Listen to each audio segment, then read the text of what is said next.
తెల్లని దుస్తులు, తేనె కళ్ళు, తొంగి చూసే వింత నవ్వు, పల్లెటూరి పలకరింపు, తెల్లవారుజాము నుంచే ప్రతిధ్వనించే స్వరం, విషయాలను విడమర్చి చెప్పే తత్వం. ఆయనే సాంకేతిక విద్యకు దిక్సూచి, ఐఐటి విద్యార్థులకు చుక్కాని, చుక్కా రామయ్య.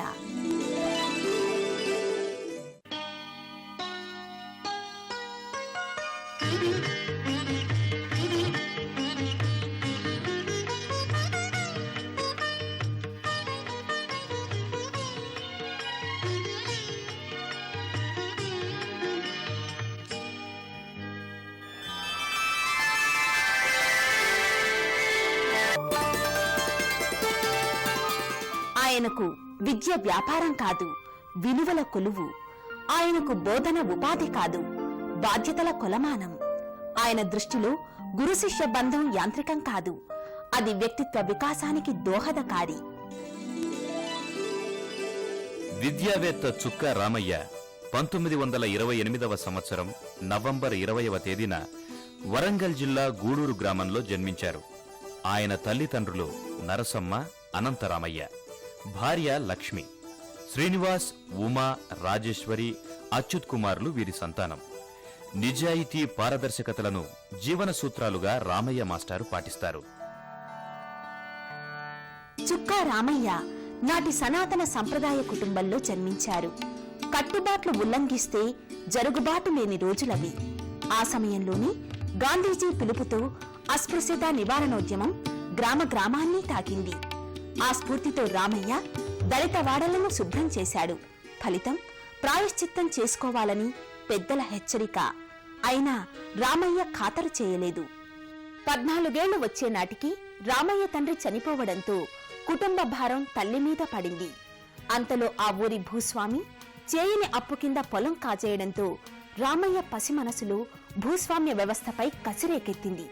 దొరల ఆగడాలు భరించలేని రామయ్యలో తిరుగుబాటు ధోరణులు నెమ్మదిగా ప్రబలాయి. అదే అభ్యుదయ భావాలకు బీజం వేసింది. తెలంగాణ జిల్లాల్లో నిజాంతో పాటు నల్లదొరతనం నిలువెల్లా దోపిడీ చేస్తున్న కాలమది. వడ్డీలపై వడ్డీను ఎన్నో కుటుంబాల ఉసురు తీస్తున్న రోజులు. సరిగ్గా అప్పుడే ఆంధ్ర మహాసభ ప్రేరణతో రామయ్య నిజాం వ్యతిరేక పోరాటంలో చురుగ్గా పాల్గొన్నాడు. బడికి పంపించాలనేటువంటి అభిప్రాయం కలుగుడే గొప్పతనం ఆ రోజుల్లో. మా అమ్మ యొక్క ప్రోద్బలం వలన నన్ను మా ఊరు బడికి పంపించారు. 3వ తరగతి వరకు కూడా అక్కడే చదివాను నేను. తర్వాత నన్ను వరంగల్కు పై చదువుకు తీసుకుపోయారు. సెలవుల లోపల నేను మా ఊరికి వచ్చేటివాడిని. అప్పుడే ఆంధ్ర మహాసభ యొక్క కార్యక్రమాలు మొదలయ్యాయి. గ్రంథాల ఉద్యమం, తెలుగు భాష ప్రచారం జరుగుతూ ఉండేది. స్కూళ్ళ లోపల తెలుగు చెప్పకపోయేవారు. తెలుగు చదవడమే దేశానికి లేక రాజరికానికి వ్యతిరేకం అనుకునేవాళ్ళు. కాబట్టి తెలుగు అంతా కూడా మేము బయట చదువుకున్నది. తెలుగు భాషకు అపచారం జరుగుతుందనే అభిప్రాయం చాలామంది విద్యార్థులు ఏర్పడ్డది. తెలుగు భాష ప్రచారం జరుగుతున్నది కాబట్టి ఆ ఉద్యమం లోపల మా గ్రామాల్లో నేను పాల్గొనేది. తెలుగు భాష ప్రచారాన్ని కూడా దొరలు భరించలేకపోయారు. పాఠశాలలు పెట్టకూడదనేటువంటి అభిప్రాయం వాళ్ళల్లో ఉండేది. ఉన్నా కానీ ప్రజల్లో కూడా రాత్రిపూట పాఠశాలలు నడిపించేది. అదే ఉద్యమం వెట్టి చాకిరి ఉద్యమంగా మారింది. ఆ వెట్టి చాకిరి ఉద్యమమే తర్వాత భూపోరాటంగా మారింది. అది ఆ భూపోరాట ఉద్యమమే తర్వాత నైజాం వ్యతిరేక ఉద్యమంగా మారింది. అది అయితే అప్పట్లో ఆయన మార్క్సిజాన్ని వంట పట్టించుకోలేదు. కేవలం సమకాలీన సమాజంలో తన చుట్టూ జరుగుతున్న దోపిడీ దురంతాలను మాత్రం నిశితంగా పరిశీలించి అర్థం చేసుకోగలిగారు. ఆంధ్ర మహాసభ కార్యకలాపాలను ఊరూరా ప్రచారం చేశారు. ఆ క్రమంలో నైజాం పోలీసు ఉచ్చులో చిక్కి జైలు పాలయ్యారు. నల్గొండ, చంచల్గూడ, ఔరంగాబాద్ జైళ్లలో శిక్ష అనుభవించారు. జైలు జీవితమే తన జీవితాన్ని, వ్యక్తిత్వాన్ని తీర్చిదిద్దిన వేదిక అని ఇప్పటికీ ఆయన చెప్తారు.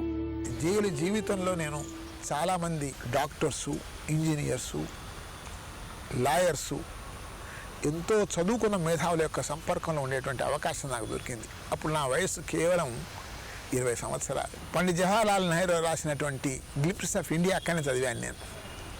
లెటర్స్ టు ఇందిరాగాంధీ అక్కడనే చదివాను నేను. డిస్కవరీ ఆఫ్ ఇండియా అది. ఈ మాదిరిగా నన్ను జైల్లో కూర్చుండబెట్టి పొలిటికల్ ఫిలాసఫీ ఎత్తునదో నేర్పుడేదో అక్కడ జరిగింది నాకు.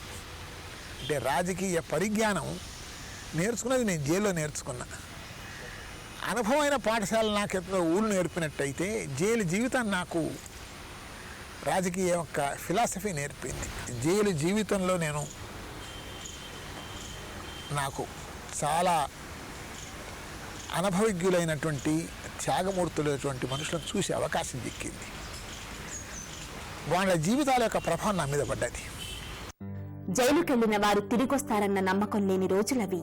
రామయ్య విడుదలకు ముందే తల్లి నరసమ్మ ఉన్న కొద్ది ఆస్తిని తెగనమ్మి కూతురు వివాహం చేశారు. కొంతకాలానికి రామయ్య జైలు నుంచి విడుదలయ్యారు. భవిష్యత్ ప్రశ్నార్థకమయ్యింది. ఇక మిగిలిన ఆస్తులు, అనుభవం, ఆత్మవిశ్వాసం, ఊరిలో వడ్డీ లెక్కల పత్రాలు చదివినప్పటి పరిజ్ఞానం.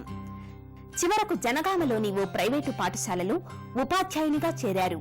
అక్కడే రామయ్య ఉద్యోగ పర్వం ఆరంభమయ్యింది. భువనగిరి, నారాయణపేట్లలో టీచర్గా పనిచేశారు. ఆ సమయంలోని రాష్ట్ర ఉపాధ్యాయ సంఘం ఎస్టీయూ ఆవిర్భవించింది. పోరాడే తత్వం ఉన్న రామయ్య ఎస్టీయూ కార్యదర్శి అయ్యారు. కొత్త బాధ్యతలతో రామయ్య మకాం హైదరాబాద్కు మారింది. టీచర్గా ఎంతకాలం పనిచేయాలి? జీవితాన్ని ఇలా ముగించాల్సిందేనా?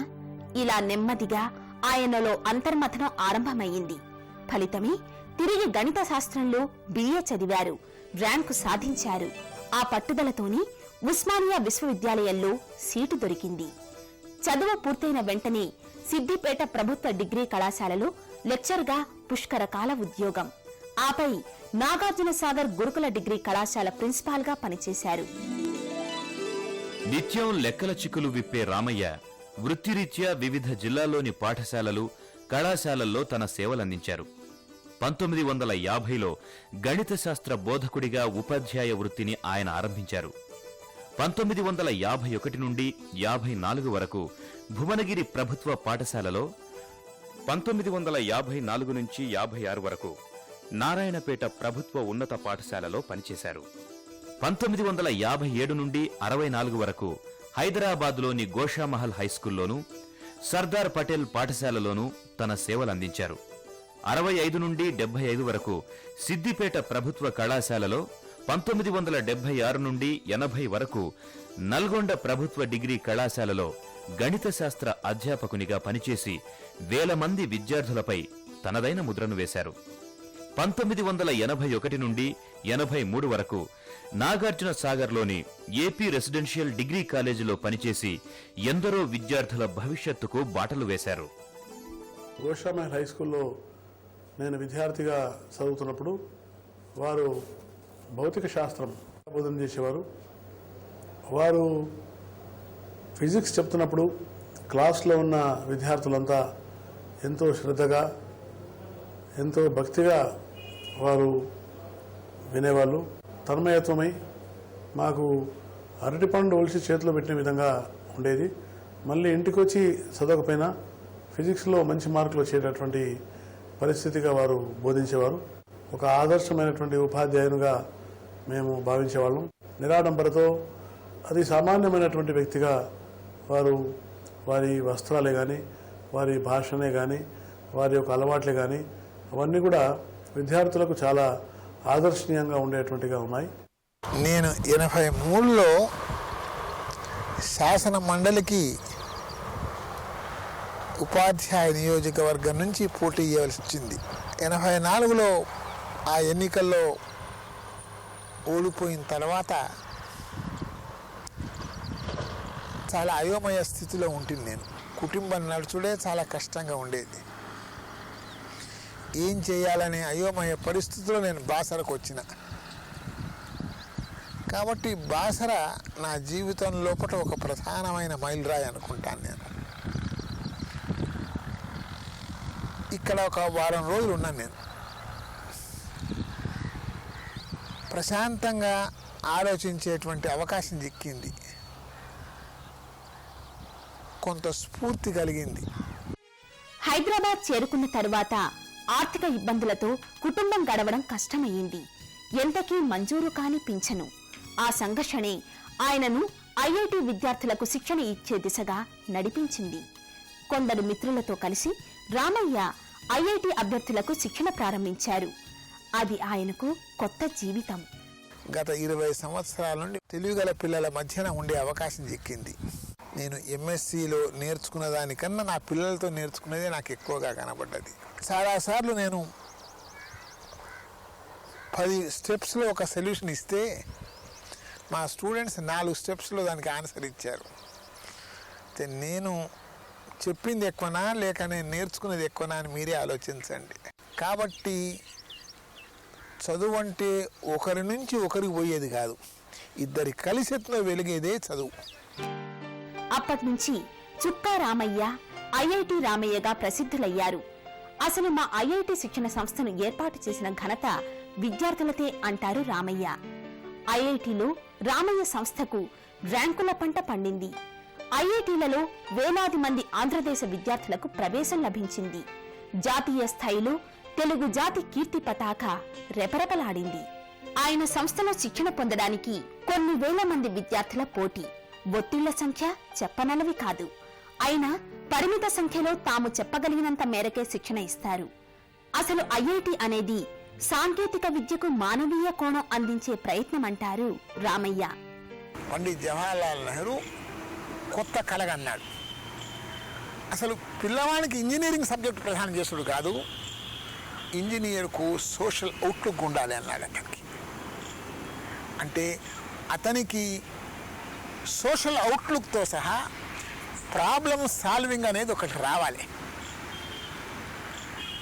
ఐఐటి లోపల సబ్జెక్టు చెప్పడం తక్కువగా ఉంటుంది, సోషల్ అవుట్లుక్ కలిగించడం ఎక్కువగా ఉంటుంది. ప్రాబ్లం ఎట్లా క్రాక్ చేయాలని చెప్తారు. అసలు ప్రాబ్లంను ఎట్లా మనం ఐడెంటిఫై చేయాలి, ఆ ఐడెంటిఫై చేసిన ప్రాబ్లంను ఎట్లా మనం క్రాక్ చేయాలి, దానికి సొల్యూషన్ ఎట్లా కనుక్కోవాలి, ఎన్ని రకాల సొల్యూషన్స్ కనుక్కోవాలి, దాని కాస్ట్ని దృష్టిలో పెట్టుకొని మనం సొల్యూషన్ తీయాలి. అది అంటే IIT is not institute of technology కాదు, అది చాలామంది ఏమంటారు ఇన్స్టిట్యూట్ ఆఫ్ ఎడ్యుకేషన్. అది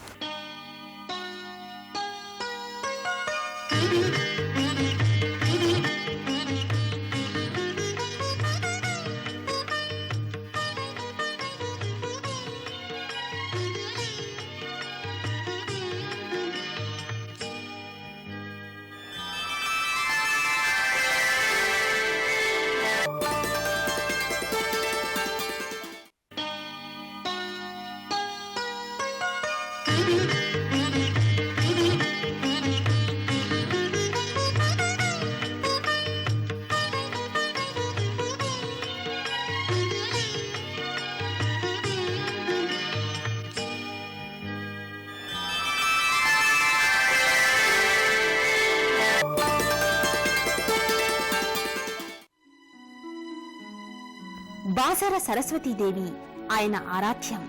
ఆయన సరస్వతి ఉపాసకుడు.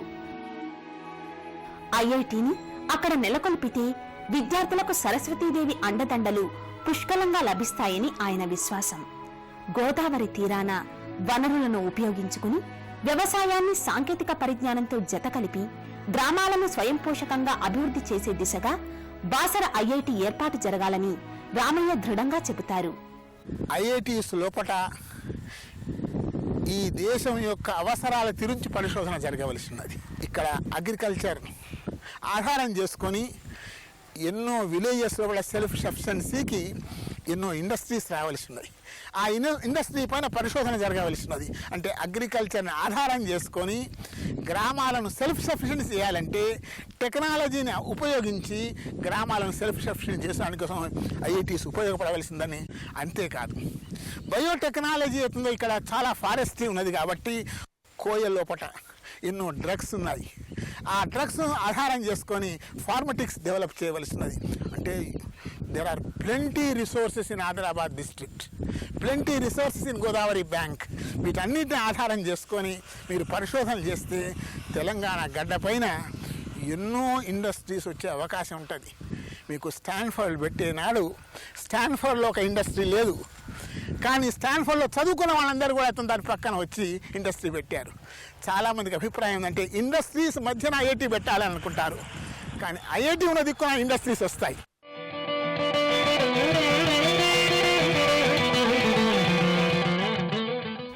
ఆధ్యాత్మికవాదం, భౌతికవాదం కలగలిసిన విశిష్ట వ్యక్తిత్వం రామయ్య సొంతం.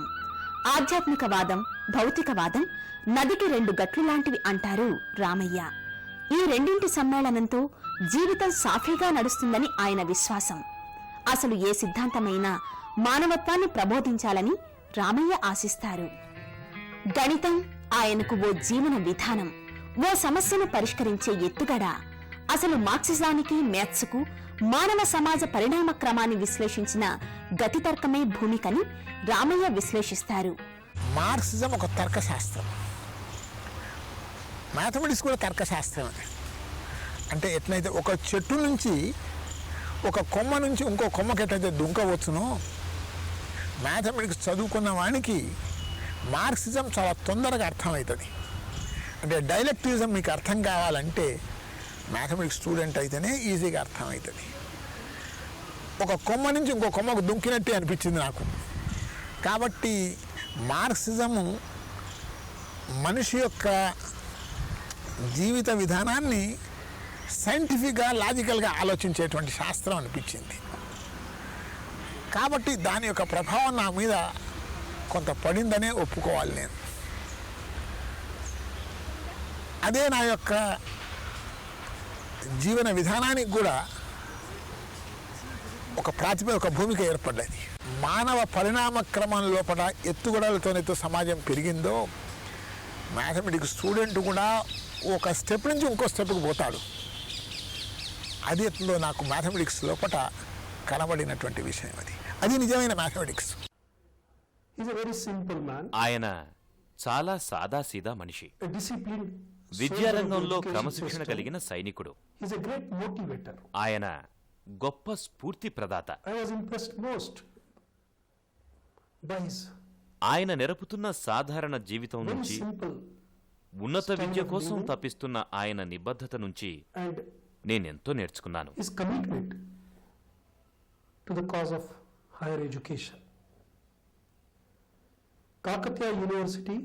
విద్యారంగంలో ఆయన కృషికి గుర్తింపుగా కాకతీయ యూనివర్సిటీ గౌరవ డాక్టరేట్తో ఆయన్ను సత్కరించింది. ప్రాథమిక విద్య విద్యార్థి భవితకు పునాది. ఆ చదువు మనిషిని మరింతగా ఉన్నతుడిగా తీర్చిదిద్దాలి. అసలు విద్య పరమార్థం సామాజిక ప్రయోజనమే అంటారు రామయ్య. సామాజిక పరివర్తనే విద్య యొక్క లక్ష్యం. అదొక ఒక పెద్ద ఆయుధం. అది ఆ ఆయుధాన్ని ఉపాధ్యాయుడి చేతులు పెడుతున్నాం మనం. ఉపాధ్యాయుడు కేవలం ఒక ఉద్యోగిగా కాకుండా సామాజిక పరివర్తనకు ఒక సాధనం అనేటువంటి అభిప్రాయం రావాలని నాకు ఏర్పడ్డది. అది అక్కడ ఉపాధ్యాయ ఉద్యమంలో ఏ చిన్న విషయాన్ని చెప్పినా కానీ సిలబస్ పూర్తి చేసడం ప్రధానం కాదు మనకు. ఆ సిలబస్ వల్ల సామాజికంగా ఎంత పరివర్తన వచ్చిందో మనం చూసుకుంటుంటాం. అది మనకు గీటురాయి కావాలనేటువంటి అభిప్రాయం ఏర్పడ్డది. 18 ఏళ్ళు ఒక చోట మేము పనిచేసిన వాళ్ళం. సామాన్యుడిగా కనిపిస్తూ ఉన్నటువంటి అసామాన్య వ్యక్తిత్వం కలిగిన మహామనీషి సి రామయ్య గారు. ఆయన గొప్ప మేధావి. విశ్వవిద్యాలయ విద్యకు సరిపడినంత పరిజ్ఞానాన్ని హై స్కూల్లోనే విద్యార్థులకే ఆయన అందజేశాడు. ఏంటంటే దీన్ని బట్టి గ్రహించవలసింది ఏంటంటే, హై స్కూల్లో ఉండేటటువంటి అధ్యాపకుడికి విశ్వవిద్యాలయాల్లో ఉండే అధ్యాపకుడికి ఉన్నంత పరిజ్ఞానం, అంతకంటే ఎక్కువ పరిజ్ఞానం ఉండాలి అని అనిపించేటట్లుగా మాకు ఒక ప్రబోధాన్ని కలిగించాడు రామయ్య గారు. రామయ్య గారి సహవాసం వల్ల నేను సమాజ చిత్రణ చేశాను. సిద్ధాంతాలను జాగ్రత్తగా పరిశీలించి భారతదేశానికి, భారత ప్రజలకు ఏది నప్పుతుందో, ఏది ఉపాధేయమో అది చెప్పగలిగిన వాడు రామయ్య గారు. ఎన్నో ఉద్యమాలు జరిగాయి. వాటి ఫలితాలను ఎప్పటికప్పుడు ఆయన మాకు చెబుతూ ఉండేవాడు. మేము రామయ్య గారి ప్రతిభకు, మేధావితకు మేము ముగ్ధులయ్యేవాళ్ళం. ప్రపంచీకరణ నేపథ్యంలో విద్య ఒక అమ్మకపు సరుకుగా మారింది. ముఖ్యంగా ఇటీవల విద్యా వ్యవస్థలో ప్రవేశించిన లొసుగులపై ప్రధానంగా ఆయన దృష్టి సారించారు. విభిన్న వేదికల ద్వారా వాటిపై పోరు సాగిస్తున్నారు. ప్రస్తుత పరిస్థితుల లోపల ఎడ్యుకేషన్ పెరిగిందన్నమాట వాస్తవం. ఇది ఇండస్ట్రియల్ ఏజ్ లోపల ఫ్యూడల్ వ్యవస్థ కన్నా ఎక్కువ ఎడ్యుకేషన్ పెరుగుతుంది. కానీ ఫ్యూడల్ వ్యవస్థలో ఉన్నటువంటి యొక్క నిరంకుశత్వం పోయి పారిశ్రామిక లక్షణాలన్నీ కూడా ఆ ఎడ్యుకేషన్కి వస్తాయి. అంటే దీని పరిణామం వల్ల ఏం జరిగింది అంటే సామాన్యమైన మనిషికి అందుబాటులో లేని పరిస్థితి వచ్చేసింది. ప్రజల్లో ఆశలు పెరుగుతున్నాయి. ప్రజల్లో ఆశలు పెరిగే వరకు ఉన్న ఆస్తులన్నీ కూడా అమ్ముకొని పిల్లవాళ్ళ చదువు మీద పెడుతున్నారు. చదువుకున్న తర్వాత వీడి ఉద్యోగం దొరకకపోయే వరకు అటు ఆస్తి పోయింది, పిల్లవాడు చేతికి రాలేదు. కాబట్టి ఈ చదువు కూడా ఆత్మహత్యలకు కారణమవుతున్నది. ప్రైమరీ ఎడ్యుకేషన్తో చైతన్యం రావాలి, హయ్యర్ ఎడ్యుకేషన్తో క్వాలిటీ ఆఫ్ లైఫ్ పెరగాలి. ఈ రెండు కూడా మన దగ్గర జరగలేదు. కాబట్టి మన దగ్గర ఎడ్యుకేషను కేవలం ఒక సోషల్ యాక్టివిటీగానే మిగిలిపోతున్నది. చదువు యొక్క లక్ష్యం అక్షరాస్యత కాదు. అక్షరంతో ప్రజల్లో ఆత్మవిశ్వాసం పెరగాలి. అక్షరం అతనికి అతనిలో ఆత్మవిశ్వాసం ఇస్తే విద్యకు అతని లక్ష్యం పూర్తవుతుంది. అది చేయనంత వరకు మీ చదువు కేవలం ఎత్తున్నదంటే ప్రజల మీద పెత్తనం చేసడానికి ఒక ఆయుధంగానే పరిగణించబడుతున్నది. అంటే మన చదువు బ్యూరోక్రసీకి దారి తీసింది. మాకు పెద్దరికంగా అన్ని విధాల సలహాలు ఇస్తూ ఈ ఇన్స్టిట్యూషన్ను మంచిగా నడపడానికి మొదటి నుంచి సరైన సూచనలు ఇచ్చేవాడు. తన నడవడిక నాకు ఎన్నిటినో నేర్పింది. ఇండియాలో ఉన్న ఇన్స్టిట్యూషన్స్లో అన్ని ఇంజనీరింగ్ కాలేజెస్లో కల్లా best engineering college, best technological universities అవి ఐఐటి ఇన్స్టిట్యూషన్స్. మంచి స్టూడెంట్స్ను చేసేసి మంచి సాంకేతిక నిపుణులాగా తయారయ్యేటట్టుగా చేయాలన్నది మా ఉద్దేశం. సుమారుగా టీచింగ్ ప్రొఫెషన్లో 30 సంవత్సరాల తర్వాత తను ఇది స్టార్ట్ చేసిండు. అంటే అనుభవాలన్నీ కాచి ఓడబోసినట్టుగా ఏ విధంగా పిల్లవానికి చెప్తే ఏ విధంగా చేయాలి, ఏ విధంగా ఉండాలి, ఏ విధంగా చెప్పినట్టయితే పిల్లవానికి ప్రాథమిక విషయాలు అర్థమవుతాయి అన్నది ఇచ్చేసిండు. కాబట్టి దాంతో కాస్త గుర్తింపు రావడానికి కారణమైంది. మామూలుగా బయట అందరూ మ్యాథ్స్ చాలా కష్టం అనుకుంటారు, కానీ రామ్య సార్ చెప్తుంటే మ్యాథ్స్ అంతా చాలా ఈజీగా అయిపోతుంది. ఆయన క్లాస్లో ఉన్నప్పుడు చాలా ఇంట్రెస్టింగ్గా ఉంటుంది, అసలు ఏమీ భయం ఉండదు. మ్యాథ్స్లో ఒక మెథడ్లో మనం ప్రాబ్లం చేయగలిగితే ఓకే చేయొచ్చు, కానీ ఆయన చెప్పేదాని ప్రకారం అయితే ఎన్ని మెథడ్లు తెలిస్తే అంత మంచిది. అందుకనే క్లాస్లో చాలా అటెంటివ్గా ఉండమని చెప్తారు. మనం వేరే వాళ్ళ మెథడ్స్కి కూడా బాగా ఇంపార్టెన్స్ ఇవ్వాలని చెప్తారు. అట్లా ఇస్తే మనకి చాలా ఐడియాస్ వస్తాయి, ఐఐటీలో సక్సీడ్ అవ్వచ్చు అని చెప్తారు. ఆయన చెప్పేదాన్ని బట్టి ఎగ్జామ్ ఉన్నప్పుడు ఎప్పుడూ టెన్షన్ పడకూడదు. మనం వేరే ఇతర చాలా మెథడ్స్ ట్రై చేయాలి.